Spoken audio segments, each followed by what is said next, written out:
बिस्मिल्लाहिर्रहमानिर्रहीम। अस्सलाम वालेकुम।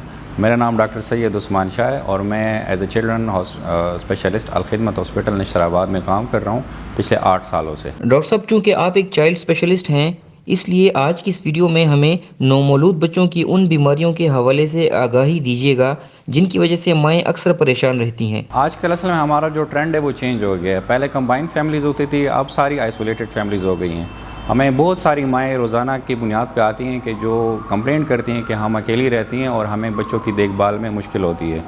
सबसे पहले तो बच्चे का जो नॉर्मल टेम्परेचर होता है वो मेंटेन करना बड़ा ज़रूरी होता है। सर्दियों में माएँ जो है ना बच्चों को बहुत ज़्यादा रैप करती हैं, एक्स्ट्रा उस पर कंबल डालती हैं, 2-2 3-3 स्वेटर पहनाए होते हैं, 2-2 जुराबी वन पहनाए होते हैं, जिससे बच्चों को बहुत ज़्यादा गर्मी लगती है। जब वो गर्म होते हैं वो चीखते हैं, रोते हैं। उसी हालत में फिर हमारे पास माएँ बच्चों को लेके आ जाती हैं क्लिनिक में। हम बच्चे को जैसे ही खोल देते हैं, थोड़ा ठंडा कर देते हैं तो बच्चा नॉर्मल हो जाता है। एक तो ये, दूसरा ये कि जी जो 6 माह से कम उम्र के बच्चे हैं, कोशिश करें कि उनको सिर्फ़ और सिर्फ माँ का दूध पिलाएं। ये जो बाकी एक्स्ट्रा चीज़ें पिलाते हैं हमारी माएँ, जैसे बारतंग हो गया, पश्तों में एक लफ्ज़ है स्पेरकई, वो पिलाती हैं, एक्स्ट्रा दूध पिलाती हैं बाहर का। कोशिश करें कि सिर्फ़ और सिर्फ माँ का दूध पिलाएं। तीसरे, हमारी माएँ जो हैं वो कान के दर्द को बहुत ज़्यादा उन्होंने एक पहाड़ बनाया होता है कि जी बच्चा रो रहा है तो कान का दर्द है, बच्चा रो रहा है तो कान में दर्द है। इस तरह जी कान में दर्द बच्चे को होता है ज़ुकाम के साथ, खांसी के साथ। जब तक कान में से पीप ना निकले तब तक कान का कोई इतना बड़ा इशू नहीं होता। चौथी बात जी, माएँ हमसे बार बार पूछते हैं कि इनको हम कितना दूध पिलाएं। दूध जो है वो डिमांड ऑन फीड होती है। मतलब ये कि जब बच्चा रोता है तो आपने उसको तब दूध पिलाना होता है। दूध बहुत ज़्यादा भी नहीं पिलाना होता क्योंकि अगर जब आप बहुत ज़्यादा दूध पिलाते हैं बच्चे को तो उसकी वजह से बच्चा ओवर फीड कर लेता है और उससे उल्टी होती है। तो माएँ हमारे पास आती हैं कि जी ये बच्चा बहुत ज़्यादा उल्टी करता है। हम जब पूछते हैं कि भाई कितना दूध पिलाते हैं तो वो ओवर फीडिंग करते हैं, वो बहुत ज़्यादा दूध पिलाते हैं। सो हर एक चीज़ में एक म्यान रवि इख्तियार किया करें। एक और बहुत ही अहम मसले की तरफ मैं तवज्जो दिलाना चाहूँगा, वो है यरकान। देखिए 2 किस्म का यरकान है। एक सिंपल यरकान होता है जिसको हम न्यूनेटल जॉइंटिस कहते हैं, नॉर्मल, ठीक है। वो तीसरे चौथे दिन पे आता है और 7वें 8वें दिन पे वो खुद ही ख़त्म हो जाता है, कम हो जाता है। दूसरा जो है वो पैथोलॉजिकल जॉइंटिस होता है, वो किसी वजह से होता है। उसमें बच्चे का यरकान तीसरे दिन से पहले आता है, मतलब वो दूसरे दिन भी आ सकता है, तीसरे दिन भी आ सकता है और वो बहुत ज़्यादा होता है। उसका इलाज बहुत ज़रूरी होता है। ज़रूरी इसलिए होता है कि जी यरकान जो है ये जाके दिमाग पे बैठ जाता है और सारी ज़िंदगी हमारे बच्चों को ये माजूर कर देता है, मफलूज कर देता है। ना बच्चे को नज़र आता है, फिर ना वो सुन सकता है, ना चल सकता है, ना फिर सकता है।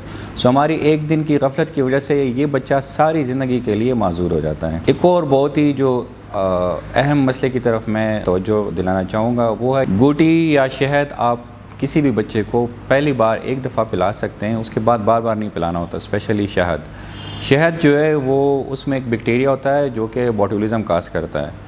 शहद अगर वो बाहर की दुनिया में प्यूरिफाइड शहद आता है, उसको साफ़ किया जाता है, उसको देखा जाता है कि जिसमें कोई बैक्टीरिया तो नहीं है।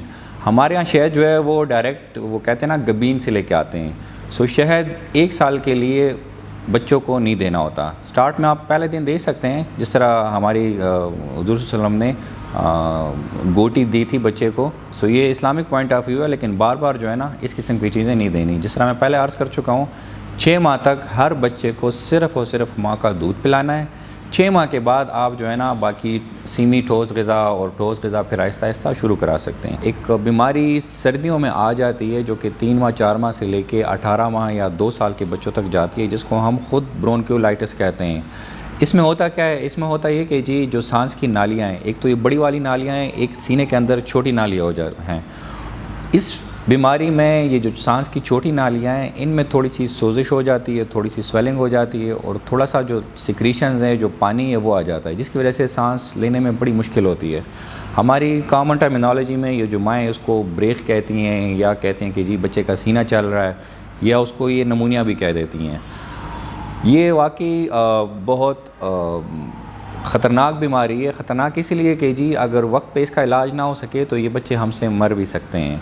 सो इसकी एहतियाती तदाबीर ये कि जी आपको जैसे ही पता चले कि जी बच्चे का सांस तेज़ आ रहा है, बच्चे के हर सांस के साथ नाक जो है ना वो मूवमेंट कर रही है, पसलियाँ चल रही हैं, बच्चा जो है वो दूध पीना कम कर देता है, वो हर वक्त रोता है, सोता नहीं है, तंग होता है। सो ऐसे बच्चे को कोशिश करें कि जल्द से जल्द माहिर अमराज़ अतफ़ाल को दिखाएं ताकि बच्चे की जान बच सके।